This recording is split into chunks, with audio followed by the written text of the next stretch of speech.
আমি আজকে কাঁকরোলের ভর্তা বানাচ্ছি।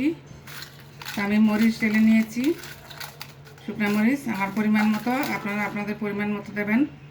সামান্য একটু লবণ দিয়ে দিলাম। এখন আমি মরিচ ভালো করে চুড়ে নিব। মরিচগুলি গুঁড়া করা হয়ে গেলে আমি এখন পেঁয়াজ দিয়ে দিচ্ছি সাথে। পেঁয়াজগুলি মেখে নিব। কাঁকরোল আমি আগেই সিদ্ধ করে রেখেছিলাম, পানি শুকিয়ে নিয়েছি। কাঁকরোলে কোনো পানি নেই, একদম নরম তুলতুলে হয়ে গিয়েছে। এখন আমি এগুলি ভালো করে মাখিয়ে নিচ্ছি। পেঁয়াজ মাখানো হয়ে গিয়েছে, এখন আমি কাঁকরোলগুলি মাখিয়ে নেব।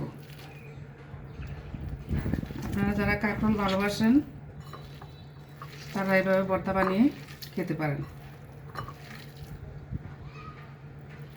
গরম ভাতের সাথে ভর্তা এটা দারুণ লাগে। ভর্তা মাখানো হয়ে গিয়েছে, এখন আমি একটু সরষের তেল অ্যাড করে দিচ্ছি।